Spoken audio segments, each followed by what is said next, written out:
ये general equilibrium effect of tariff. और small nation में हमें ये पता है कि जिस वक्त टैरिफ लगता है उस वक्त ओवरऑल वर्ल्ड की प्राइसेस तो इंक्रीज या डिक्रीज नहीं होती, लेकिन उस नेशन की हद तक अफेक्ट लाजमी पड़ता है जो डोमेस्टिकली इंगेज होती हैं उस इंडस्ट्री से जिस पे टैरिफ लगे।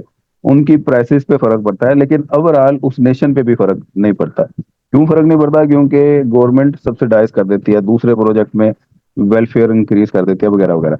तो ये सबसे पहले ये नेशन टू की हमने डायग्राम बनाई। नेशन टू की डायग्राम इसलिए बनाई क्योंकि हम एक्स की ट्रेड को शो करना चाह रहे हैं। तो नेशन टू ने एक्स को इंपोर्ट करना है, नेशन वन ने एक्सपोर्ट करना है। तो ये सबसे पहले फ्री ट्रेड अगर होती है तो बी पॉइंट पे होती है। बी पॉइंट से ये ट्रेड करके पहुंच जाती है ई पॉइंट पे, जहां पे ये 60 यूनिट वाई के एक्सचेंज कर लेती है एक्स के 60 यूनिट के साथ। अगर तो ट्रेड फ्री ना हो, उस पे टैरिफ लगाओ, 1 यूनिट पे 1 रुपया टैक्स लगाया हुआ है गवर्नमेंट ने, तो इस बी की बजाय नेशन ने फिर एफ को प्रेफर करना है और प्रोडक्शन देनी है एफ पॉइंट पे। और एफ पॉइंट पे अगर टैरिफ लगता है तो 1 रुपया टैरिफ लगता है, तो मतलब एफ अब महंगा हो गया है, तो आपको एफ दुगनी मिकदार में देना पड़ेगा और एक्स आधी मिकदार में मिलेगा। एक्स पे टैरिफ लगा है तो एक्स महंगा होगा।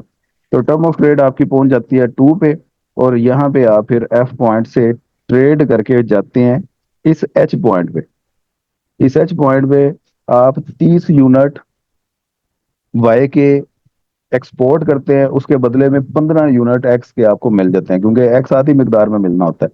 तो ये देखिए 85 से आप 55 पे चले गए, 30 आपने दे दिए, और 65 से आप इधर आ गए 80 पे, 15 आपको मिल गए।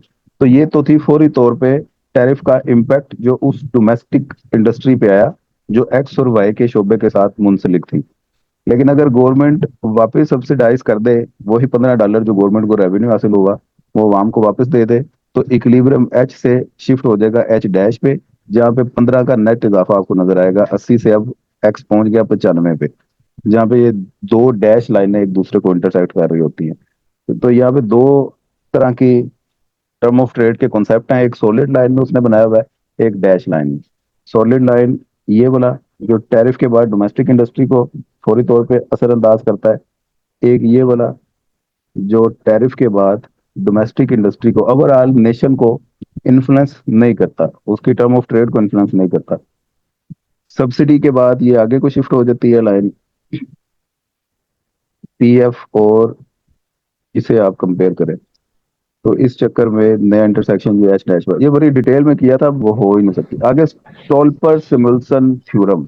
स्टोल्पर सिमुल्सन हमें ये बताता है कि जिस वक्त नेशन टैरिफ लगाती है इंपोर्टेबल कमोडिटी पे, उस वक्त प्रोड्यूसर्स का बिहेवियर ये होता है, उस वक्त प्रोड्यूसर्स का बिहेवियर ये होता है कि जो अपने स्केर्स कमोडिटी है उनकी, उसे प्रेफर करते हैं, उसकी प्रोडक्शन में इजाफा कर देते हैं और वाई की प्रोडक्शन में कमी कर देते हैं।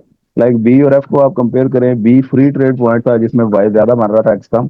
जिस वक्त आपने एक्स पे टैरिफ लगाया तो मुल्क ने क्या किया जी, एफ वाई कम बनाना शुरू कर दिया और एक्स को ज्यादा करना शुरू कर दिया। ये तो सीधा सीधा फार्मूला नजर आ रहा है कि वाई की प्रोडक्शन में कमी आ गई और एक्स की प्रोडक्शन में इजाफा हो गया नेशन टू में, जो कि उसका स्केर्स फैक्टर था। लेकिन दूसरी तरफ हम फैक्टर प्राइसेस के पॉइंट ऑफ व्यू से अगर बात करें या फैक्टर रेशो के पॉइंट ऑफ व्यू से बात करें, तो जो नेशन का स्केर्स फैक्टर है, जिस तरह नेशन टू का स्केर्स फैक्टर क्या है, लेबर या कैपिटल? कैपिटल। जी नहीं, nation two is labour. Capital तो उसका अबंडेंट फैक्टर है, उसका फेवरेट है। स्केर्स उसका लेबर है। तो नेशन टू का स्केर्स फैक्टर वो फायदे में जाना शुरू होता है, क्योंकि पर वर्कर जो रेशो है लेबर कैपिटल की वो इंक्रीज हो जाती है, लेबर की प्रोडक्टिविटी वो इंक्रीज हो जाती है। इसकी वजह से लेबर की अर्निंग नेशन टू में वो ज्यादा होना शुरू हो जाती है। ये आ गया जी वो प्लॉट जिसमें वही बी पॉइंट यहाँ पे आपको नजर आ रहा है। अब वो प्रोडक्शन पॉइंट ऑफ व्यू से था, ये कैपिटल लेबर रेशो के पॉइंट ऑफ व्यू से उन्होंने बनाया हुआ है। बी का मतलब है एक्स इंडस्ट्री में इतनी लेबर कैपिटल की रेशो लगी हुई है, और वाई इंडस्ट्री में बहुत ज्यादा कैपिटल लेबर की रेशो लगी हुई है। तो कैपिटल ज्यादा वाई में लगता है क्योंकि वाई है ही कैपिटल इंटेंसिव, और लेबर ज्यादा एक्स में लगती है क्योंकि एक्स लेबर इंटेंसिव। तो ये देखें एक्स में लेबर ज्यादा है और वाई में कैपिटल ज्यादा है। समझ आ रही है बात? यस। इस बी पॉइंट पे देखें तो एक्स वो कम बना रहा है, वाई बहुत ज्यादा बना रहा है, इसलिए एक्स में लेबर भी कम लग रही है और कैपिटल भी कम, और वाई में कैपिटल ज्यादा और लेबर सिर्फ इतनी सी। जिस वक्त वो एफ पॉइंट पे मूव कर गया बी की बजाय एफ पे, तो एफ पॉइंट पे इसने एक्स की प्रोडक्शन ज्यादा की, लेबर भी ज्यादा हो गई, क्योंकि पहले इतनी लेबर लगी हुई थी तो अब इतनी लेबर काम कर रही है एफ पॉइंट पे। तो डेफिनेटली इसका मतलब है कि एक्स की प्रोडक्शन उसने ज्यादा की है, और वाई पहले वो इतना बना रहा था यहाँ तक, यहाँ से लेके यहाँ तक, क्योंकि इतना कैपिटल लगा हुआ था। अब वो सिर्फ इतना कैपिटल लगा रहा है, तो वाई की प्रोडक्शन भी कम हुई है। तो एफ पॉइंट दिखा रहा है कि एक्स की प्रोडक्शन में इजाफा हुआ है, वाई की प्रोडक्शन में कमी हुई है। ये बात तो समझ आ गई? जी। लेकिन लेबर कैपिटल रेशो उसका डिफरेंस आ गया है। जो labour capital ratio B point पे थी वो अब एफ पॉइंट पे वो नहीं है। Labour over capital ratio F point पे चेंज हो गया। यहाँ पे इसने K over L is higher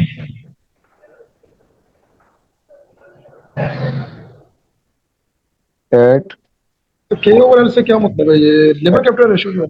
capital के को कैपिटल बोलते हैं, एल को लेबर। तो कैपिटल ओवर लेबर रेशो वो एफ पॉइंट पे ज्यादा है। एफ पॉइंट पे ज्यादा का मतलब कि उसने एक्स की प्रोडक्शन तो ज्यादा की है लेकिन कैपिटल की रेशो वो भी ज्यादा की है।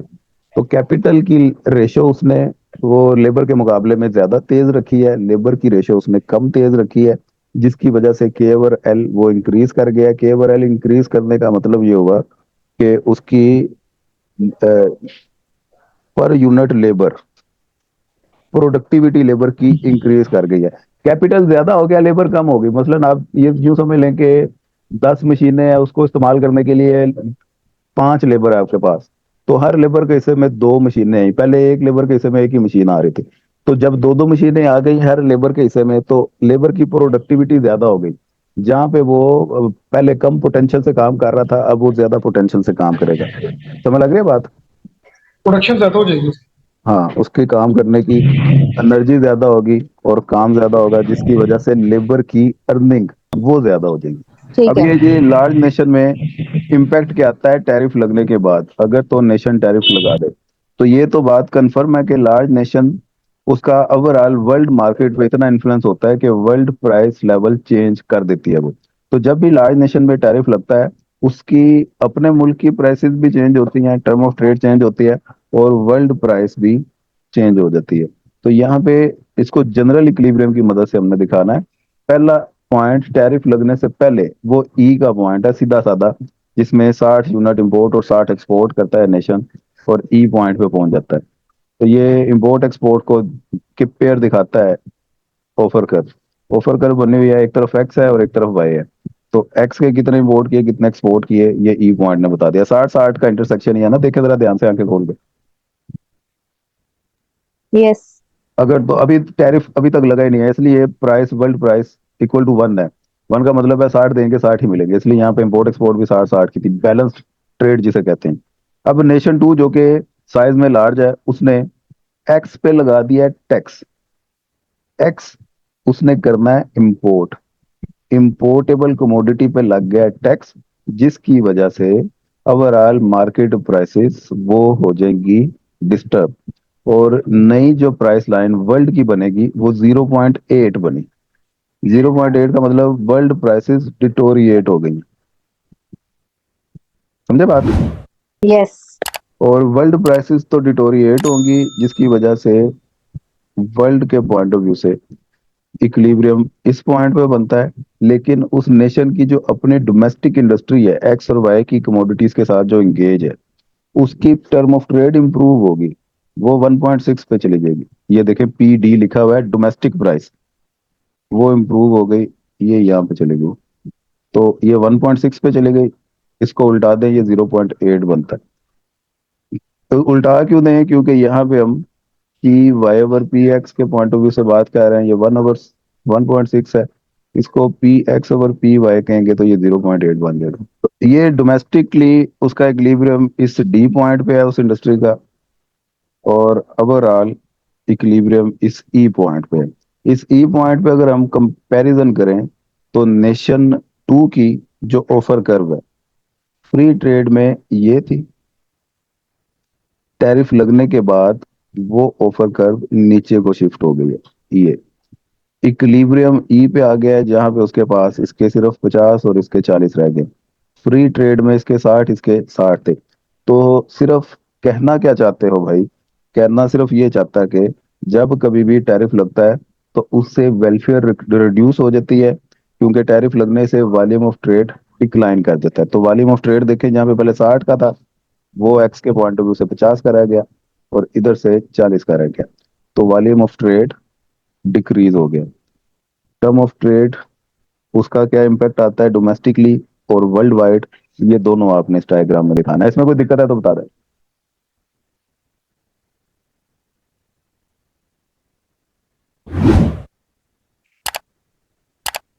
ये जो ग्राफ है ये पेपर में हमें बना बनाया आएगा या हमने बनाना है खुद ही, मतलब खुद ही पूछेगा बनाना। आएगा हमें?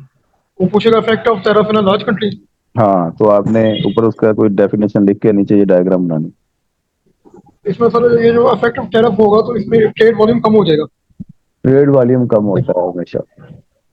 क्योंकि उसका जो वो लाइन नीचे आ गई है उसका इफेक्ट जी, टैरिफ की। टैरिफ लगने से ऑफर कर्व देखें नीचे को शिफ्ट हुई। जिस भी नेशन ने टैरिफ लगाना, उसका ऑफर कर्व नीचे शिफ्ट होना है। लेकिन और सर वो तो स्मॉल कंट्री में भी कम हुआ था ना। जी, स्मॉल में भी कम हुआ था, लेकिन स्मॉल वर्ल्ड प्राइस पे कोई अफेक्ट नहीं हुआ था उसका। यहाँ पे वर्ल्ड की प्राइसेस वो चेंज हो गई हैं। अब उसको स्मॉल नेशन में हमने ऑफर कर्व की मदद से नहीं दिखाया था, वो पीपीसी की मदद से दिखाया था। इसे ऑफर कर्व की मदद से दिखाना है। इक्विलिब्रियम ई से ई डैश पे आ गया, जो कि डेफिनेटली एक इंफीरियर पॉइंट है फ्री ट्रेड की निस्बत। तो यहाँ से साबित हुआ फ्री ट्रेड का मुकाबला ही कोई नहीं है। फ्री ट्रेड तो इंक्रीज करती है चीजों को, लेकिन टैरिफ लगने से, लेकिन ट्रेड यहाँ पे भी बेनिफिशियल है। मतलब टैरिफ तो लग गया है, उसके बावजूद कुछ ना कुछ फायदा हो रहा है, वर्ल्ड की वेलफेयर इंक्रीज हो रही है। क्योंकि अगर टैरिफ और ना था तो सर स्मॉल नहीं, स्मॉल में तो वेलफेयर हो रही है कंट्री की। वेलफेयर तो हो रही है, डेफिनेटली हो रही है। अगर ट्रेड ना होती, नेशन को मजबूरन एक्स और वाई दोनों खुद बनाने पड़ते, तो वो 50 और 40 से कम ही बनाता, एक्स और वाई इतने ना वो ट्रेड करता। उसने नीचे कहीं पे रहना था। तो ये कम से कम उसको 50 एक्स मिले हैं 40 वाई दे के, तो उसकी कुछ ना कुछ कंजम्पशन में इजाफा ही हुआ है। तो ट्रेड हमेशा वो बेनिफिशियल होती है, स्पेशलाइजेशन क्योंकि करने के बाद आप ट्रेड करते हैं, उससे लिविंग स्टैंडर्ड अप होता है। लेकिन अगर यही फ्री ट्रेड हो तो लिविंग स्टैंडर्ड बहुत ज्यादा इंक्रीज कर देता है। टैरिफ लग जाए तो लिविंग स्टैंडर्ड इतना इंक्रीज नहीं करता जितना फ्री ट्रेड में करता टैरिफ। है। हाँ जी, इसमें दो तरह के इफेक्ट होते हैं, क्योंकि लार्ज नेशन में जब हम बात करते हैं तो एक तो वेल्थ इफेक्ट होता है, एक टर्म ऑफ ट्रेड इफेक्ट होता है। तो इन दोनों पे ये डिपेंड करती है नेशन की वेलफेयर इंक्रीज हुई है कि नहीं। एक तरफ टर्म ऑफ ट्रेड इंप्रूव होने से रेवेन्यू इंक्रीज हो रहा होता है, वेलफेयर इंक्रीज हो रही होती है। दूसरी तरफ वॉल्यूम ऑफ ट्रेड रिड्यूस होने से वेलफेयर कम हो रही होती है, यानी कि एक तरफ वेलफेयर ज्यादा हो रही है, एक तरफ वेलफेयर कम हो रही है। तो दोनों को जब हम ऐड करेंगे तो उसका रिजल्ट क्या निकलेगा, वेलफेयर इंक्रीज होगी या डिक्रीज होगी, ये डिपेंड करता है दोनों के अफेक्ट पे। पॉजिटिव स्ट्रेंथ का कितना अफेक्ट है, अगर तो पॉजिटिव स्ट्रेंथ का अफेक्ट ज्यादा, मतलब टर्म ऑफ ट्रेड इंप्रूव होने से जो वेलफेयर इंक्रीज हुई है उसका इम्पैक्ट ज्यादा है, दूसरी तरफ वेलफेयर कम होने की निस्बत, तो नेशन की वेलफेयर ऊपर चली जाती है। अदरवाइज अगर नेगेटिव स्ट्रेंथ वो ज्यादा होगी तो वेलफेयर डिक्लाइन होगी। तो इन दोनों को ऐड करने से हमें पता चलता है कि ओवरऑल वेलफेयर इंक्रीज हुई है कि डिक्रीज हुई है। लार्ज नेशन में ये कहानी चलती है। और ई और ई टैरिफ को आप कंपेयर करें तो टैरिफ लगने से वेलफेयर नीचे आई है, लेकिन फ्री ट्रेड की निस्बत, सॉरी ट्रेड ना होने की निस्बत फायदा ही हुआ है। इतनी सी बात इसमें याद रखनी है। इसको डिटेल में अगर आप करना चाहें तो ये सारी आप एक्सप्लेनेशन पढ़ सकते हैं। इसके बाद एक कहानी है ऑप्टिमम टैरिफ की। ऑप्टिमम टैरिफ एंड रिटेलिएशन, ये आखिरी टॉपिक है, इसको भी आज ही ऐड कर लें, साथ ही देख लें। अच्छा, टैरिफ लगने से वेलफेयर डिक्लाइन हो जाती है, ये तो कंफर्म है। लेकिन आप अगर ऐसा टैरिफ लगाएं, ये ध्यान से समझ लें जरा बात, ऐसा टैरिफ लगाएं जिससे वेलफेयर उस हद तक कम ना हो जिसका नेगेटिव इम्पैक्ट ज्यादा हो जाए, यानी कि जो वेलफेयर रिड्यूस होने की रेशो है वो कम से कम हो, तो ऐसे इफेक्ट को, ऐसे टैरिफ को बोलते हैं ऑप्टिमम टैरिफ। उसने आपकी वेलफेयर को इतना ज्यादा कम नहीं होने दिया, मामूली सी कमी उसने की है, जिसका ज्यादा से ज्यादा फायदा अवाम को होगा। ठीक है। तो जब एक नेशन अपना ऑप्टिमम टैरिफ लगाती है तो उस नेशन को तो बहुत ज्यादा उसका फायदा होता है, लेकिन दूसरे नेशन को उसका नुकसान भुगतना पड़ता है। एक नेशन का फायदा दूसरे के नुकसान की सूरत में निकलता है, क्योंकि दोनों नेशन को कंबाइन करें तो रिसोर्सेज वो तो एक फिक्स अमाउंट में ही होते हैं ना। उन फिक्स अमाउंट में से एक अगर नेशन ज्यादा यूटिलाइज कर रहा है तो दूसरा कम यूटिलाइज करेगा। जो ज्यादा यूटिलाइज कर रहा है वो पैसा भी ज्यादा बना रहा है और वेलफेयर भी उसकी ज्यादा हो रही है। जो दूसरा कम यूटिलाइज कर रहा है उसके पास पैसा भी कम होगा और वेलफेयर भी उसकी नीचे जाएगी। तो जब कभी भी एक नेशन ऑप्टिमम अपना टैरिफ लगाता है, उसका दूसरे नेशन की वेलफेयर बहुत ज्यादा कम हो जाती है, जिसकी वजह से दूसरा नेशन फिर वो चुप नहीं बैठता, वो अपनी तरफ से अपनी बेस्ट पॉलिसी वो लगाता है, अपना ऑप्टिमम टैरिफ देता है, रिटेलिएट करता है। रिएक्शन में जो दूसरा मुल्क टैरिफ लगाता है उसे बोलते हैं रिटेलिएट करना। तो जब दूसरा नेशन भी अपना ऑप्टिमम टैरिफ लगाएगा तो उस दूसरे नेशन की वेलफेयर तो इंक्रीज होगी, लेकिन उसका खुमियाजा भुगतेगा नेशन वन। ये डायग्राम से आपको नजर आ रहा होगा, ई पॉइंट फ्री ट्रेड पे है। जब नेशन टू ने अपना ऑप्टिमम टैरिफ लगाया तो ये पहुंच गई ईस्ट टैरिफ पे। ओवरऑल टैरिफ लगने से वेलफेयर तो वर्ल्ड की डिक्रीज होती है, इस वजह से ये ईस्ट टैरिफ ये पॉइंट नीचे आई की निस्बत। जब दूसरा नेशन रिटेलिएट करेगा और वो भी अपना टैरिफ लगाएगा तो नेशन ओवरऑल वर्ल्ड पहुंच जाएगी ई डबल टैरिफ पे। जूं जूं रिटेलिएशन होती जाएगी ये पॉइंट नीचे आते जाएंगे। ई ऊपर था, रिटेलिएशन हुई, नीचे आ गया। फिर दूसरे मुल्क ने रिटेलिएशन की, नीचे चला गया। फिर वापस पहला मुल्क रिटेलिएशन करेगा और नीचे करते करते जीरो पे कहानी पहुंच जाएगी। तो ये रिटेलिएट करते जाएंगे, अपना ऑप्टिमम टैरिफ देते जाएंगे, जिसका वर्ल्ड पॉइंट ऑफ व्यू से नुकसान होगा। और वर्ल्ड पॉइंट ऑफ व्यू से नुकसान का मतलब उनको, उन नेशंस को खुद भी नुकसान ही हो रहा होगा। इसको भी आप ऑप्टिमम टैरिफ एंड रिटेलिएशन इसको भी पढ़ लीजिएगा, ये चैप्टर फिनिश है। जिन जिन चीज़ों में आपको कोई दिक्कत होगी वो मुझे बता दीजिएगा, वो फिर अगली क्लास में डिस्कस कर लेंगे। ओके जी।